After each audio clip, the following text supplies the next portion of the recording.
Hey there, Ivy here. I want to invite you to Tickle and Teas time. Okay, we did not agree on that. So what I have to share with you today is Boothing. You'll hear me refer to him as Boothing, otherwise known as Tony, also known as Adonis. This is my husband. Hello. And life partner. Mm-hmm.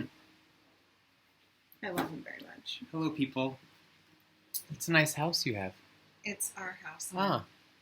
He I like the furniture. Mastering the dad jokes. Yeah. So, what I want to share with you is what Tickle and Teas is. It is our variety of hand-picked teas from all around Greece, but mainly in the mountains up in northern Greece here where we live. And one of these teas here is Tsaivounou. It is straight from the mountain from high elevations. And we also have Faskomilo, which is a type of sage. We hand pick a variety of wild chamomile. And the best. And a few of our customers also say that chamomile is their favorite. I'm not surprised. Yeah. It's like gold. It's golden. You drink it, it fills your soul with. It's just so aromatic and sweet. It's not exaggerating at all either. This is our Flambur, and it's super tasty. It's light, sweet, and each of these wild teas in Greece have their own natural properties for treating ailments like headaches, upset stomach, digestive issues, improving your quality of sleep, lowering your blood pressure, your cholesterol, all sorts of things. We've got also eucalyptus, and this is eucalyptus. And the last, but definitely not least, I'm going to take my scissors and grab them because they are extremely sharp. So we put caution signs on these, but this one is called Gaidurakia. And it is otherwise known as holy thistle. So we take these teas and we bag them up in our little tea bags here. We're tea bagging right now. Tea bagging. Mm-hmm. More dad jokes. And and we go ahead and measure them out. Now, what I'll say is that we often don't use any kind of measuring spoons, measuring cups, measuring tools in this kitchen that you see here. This is a space where we go by sense of smell, sense of taste, sense of touch, and especially when it has to do with dough. But we'll get to that at a later date. Any kind of food. For cooking, taste is the guiding principle. Right. If you follow a recipe and it doesn't have the right flavor, then the recipe doesn't matter, really. You gotta have the flavor that you're looking for. So. That's right. So during this time, this pandemic has really shut down a lot of our primary sources of income, and mine was wedding planning. And so since that industry has been so hard hit and we're just trying to do what we do best, and one of those things is just to be able to hustle, we've created one of our side hustles as Tickle and Teas, a box of a variety of wild teas in Greece that are in season, and we send a box of at least a month's worth of tea straight to you for $50 per box. Shipping is included, and for limited time only, we are including a special gift. What's the gift? It's a secret, and so we partnered with a local artist to create something really special, a lot of which includes some of the elements that you'll see in this tea. I'm really excited to share this process with you. And fun fact, a lot of these teas have been talked about since antiquity. They've been mentioned in the Iliad and the Odyssey and in other things. So I believe that Faskomilo is one that's specifically mentioned, if I remember correctly. So this is kind of interesting because this is Europe, so this is a place where indigenous people still live and thrive. Greece thrive relative to others because they were never really conquered by the British. So there's a lot of local knowledge here that people still understand where these things grow and what they can be used for, and they're how to cook them and how to treat them. So it's a really fascinating thing to be walking through the street, and for literally tea like chamomile grows in the street here, so you can just go and pick fresh chamomile and make a little cup, and then so you'll walk by a stranger who sees you picking it, and they go, "Oh no, the ones you want are over there because they're going to be better because they get a little more sun." So with exactly that voice and everything. Seriously though. Yeah. It's funny, but it's true. Good for the digestion. You gotta get it's really good for the digestion. So there was a question that we got recently from a new customer. Thank you, Aubrey.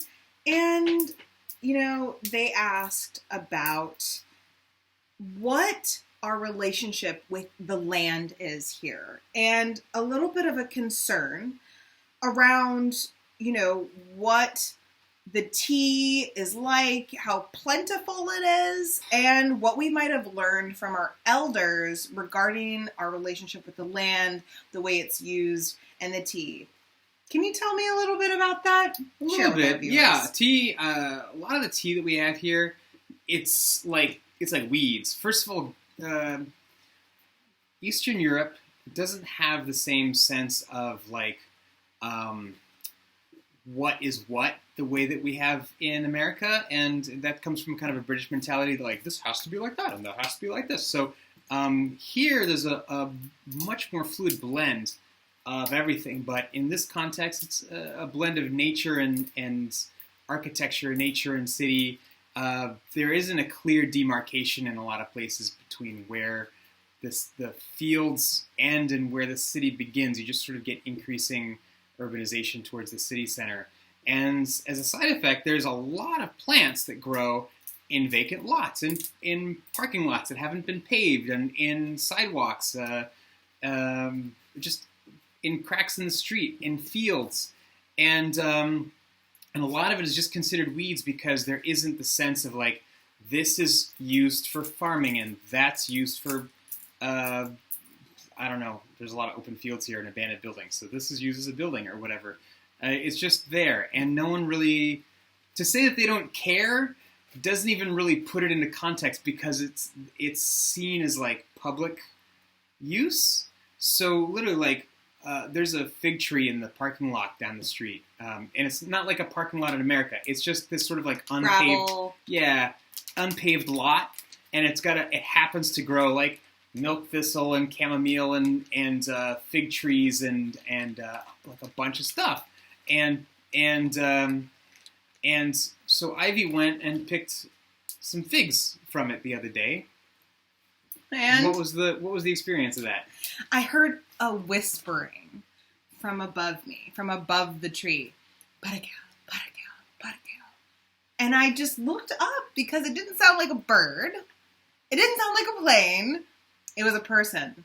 It was an older woman who started to increase the volume and increase the speed with which she was telling me, patagal, patagal, patagal, patagal. And that means take some more, take some more, take some more, which kind of sounds like she might have been touting me with these or teasing me with take more, take another one, see what happens. But it was more no, take more from the tree. How are you walking away with just one fig in your hand? Yeah, they're going to drop to the ground anyway. So first of all, a lot of these plants, you don't kill the plant to take it. So we cut the stem on this, but this plant grows in our backyard, for instance. This is Foscomilo. It's a sage with a beautiful, it's dry now, but when it's fresh, it's got the leaves are like lamb ears. They're this really soft, fuzzy, pale green leaf. They're just really beautiful to play with. And the aroma of this is just amazing. It's got a slightly bitter note, and it goes great with honey, which really smooths and rounds out the flavor. It's a fantastic tea, and it's super relaxing to drink. But it grows maybe 5 feet tall, and so we just cut the ends to get the tea here, but we have a whole what would you say, like 8 feet by 2 feet of it growing just in the backyard, and since we cut maybe 2-3 pounds of this stuff a few weeks ago, it's already growing back. It's like a weed. It's just it's all over the place.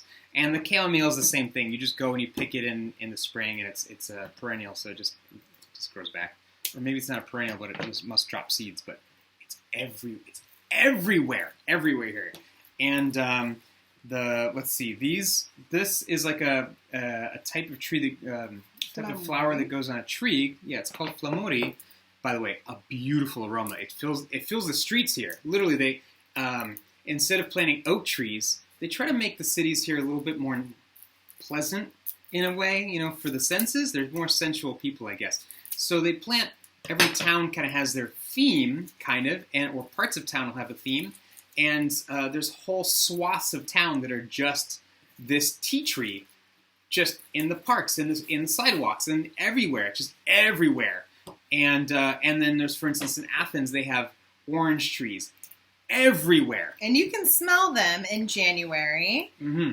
Just from a little over a mile away. We were just wandering around, and we tracked our steps for a mile, following our noses to these rows of orange trees. It was incredible how strong the smell actually is. Yeah. And what kinds of things do we say when we see an orange tree? What kinds of things do we think? Like, okay, where are the fruit? Where can I grab it? Mm-hmm. And I'm going to take this out. I mean, it smells really great. They smell amazing. They taste amazing. But what do the native people say about some of the trees that are... They're like, oh, they're inedible. So, to give you an idea. Why? Because they're not delicious enough for these people. To give you an idea, let me show you. What do you mean these people? Yeah. All right, let's show you a little bit of an example of what we're talking about. So, I have a plum here. Okay? Give you an idea how spoiled these people are with their food. A plum in America, if you buy it at the store, it's like a rock, right? You eat in it, and it's like a styrofoam thing. It has no flavor. It's like biting into an apple. This is fresh from the farms here. Okay. And I can... Oh, shit. I can literally juice it. Oh, I'm not in front of the camera. I'm juicing this thing right in front of your eyes. So... And I spilled it everywhere. Yes, you did. It's full of juice and flavor. And the thing is... a messy eater. Yeah. I'm just kidding. The oranges that they eat for dessert here are like candy. They're so juicy. They're so sweet. They're unbelievable. You bite into it, you have to suck it into your mouth, or else True it's gonna, ASMR. Yeah, and the stuff that they plant that's more aromatic and less flavorful is still much more flavorful and much juicier than what you get in the store in America. So for us, it's like, oh my god, this orange is unbelievably good. But they're not the dessert oranges that these guys are used to. So they kind of go like, whatever, it's not that great. So I ruined some tea bags here. It's okay. We're gonna have to get some different tea bags. Mm-hmm. Yeah, these things. A lot of these are really considered weeds. Again, they don't have a strong distinction between what's a good plant, what's a bad plant. They just let things grow whenever they're not using the land. So there's a lot of vacant lots in particular that grow these Gaidurakia, these little spiny things. I don't know how you're holding that with your carefully. Hands. And these grow like maybe 6 to 8 feet tall, and you just cut the flower off the end, but the plant stays. And this is dried already. It dries before it drops the pollen. So right. This is ready to go. And oops, I stabbed myself a bit, I guess. They have very tiny splinters. Yeah. Damn. Oh, I got myself good. So we make sure that we take our safety precautions and make sure that our customers are able to safely brew and drink their tea. Yeah, I got little spiny things everywhere now. That's why I use the scissors. Yeah, smart. So this stuff grows in fields everywhere. Boundless. It's like the way that if you're going down, I don't think I've even seen anything like this in America. If you're going down, I guess, a highway out in the outside of the cities, in the countrysides, you'll see lots of like grass, kind of. You like really, really tall shoots of grass. That's probably the closest thing you see. Here, it's this tea, and it's like milk thistle, and it's what's the nettles, and it's figs, lots of figs, lots of peach trees, lots of like all kinds of stuff. Just there's even wild lettuce. Yeah. That grows around here. There's some growing in our garden, actually. So I think I'd love to share a little bit more of the nature side of my life in review. Because there's a big cucumber that's hiding underneath the leaves, which I missed this morning when I was out there. And then there are a couple of tomatoes that are ready to be picked. Salad tomatoes. Oh, yes. When was the last time I made? 2 or 3 days ago. Okay, so we should actually wait a bit to put them. That's what I said. But guess what? There's an elder who lives next door, and she said, Kopsi. Okay. Dora. Okay. Got it. And I said, okay, well, da perimeno ya avril horis nero. I'll wait until there's no water tomorrow. I'll wait until tomorrow so that without watering the plants for just one more day. Why? Because we want the plant, the tomato, to be flavorful and not full of water so as not to lose its flavor. But the elder said to cut it now. And why would we listen to our elders? Yeah, why? Why do you listen to your elders? They know nothing. They have like 2-3 times more life experience than you. Where does that get them? I don't even know. It's really important here to listen to our elders. Yeah. We didn't have to use YouTube at all for starting a garden because not only did some of our friends really know their way around how to till a garden and begin a garden, but our neighbors here took a shovel alongside us, and it was really a community effort for a couple of days building that garden from some patchy, semi-strong Midwest-style grass to a full-blown garden that's like 100 square feet, at least. When you get used to it, one of the nice things about Greeks is that they are very free to share their opinion with you. And I think it comes down to they're famously giving, right? I think this is like Greeks have a Greek hospitality is known around the world as being one of the most generous. It truly is. Hospitalities. In the Odyssey, Odysseus goes, him and his colleagues, the people on the ship, his shipmates. Yeah. They like break into a Cyclops' house and eat all his food. And because they're Greek, they have an expectation that the Cyclops is going to like bring them candy and wine when he discovers them in his house. Like this is like the mentality of the Greeks.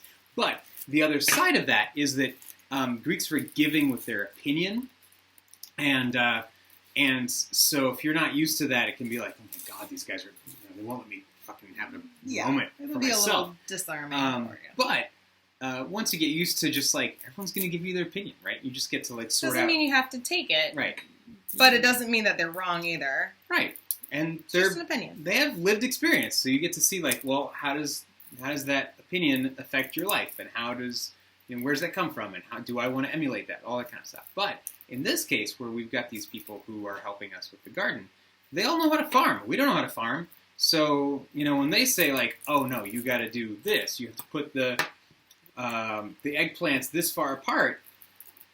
And you want to use the shovel this way, all that kind of stuff. I listen. But everybody who walks by tells you, and you hear the same opinion 5-6 times. You hear what the disagreements are, what the different theories are. Oh, but if you do this, this is going to happen, blah, blah, blah. And everyone's talking. So you get to see like what everyone's shared experience is and where they have disagreements and why, because everyone's telling you. It's fantastic. It's like a master course, a master class It's in a very whatever. interactive master class. Yeah. Well, there's 3 schools of thought of that. Yeah, it's a whole neighborhood of opinions. Mm-hmm. But this is part of the cultural experience here, and we really enjoy it because it presents.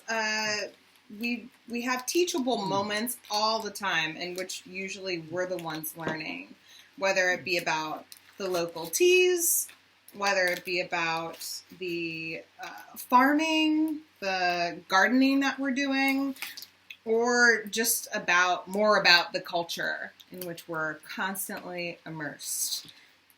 So, before we go, what is the best way for people to find out more about Tickle Teas? Well, find me on Instagram. It's in the description below. I'll leave a link for you. And subscribe to this channel. Find out more about what we're up to beyond Tickle Teas, which are $50 a box. It includes shipping, a variety of a month's worth of tea, at least in each box, with a menu that tells you exactly for how long you'll need to brew it, a description of the tea, and exactly what properties it has to treat all of those ailments you might have, whether it be anything from a headache to something more severe with nature's remedies. And for a limited time only, it includes a special gift from a local artist. All right. That's enough of Life in Review today. We'll see you next time. Bye for now.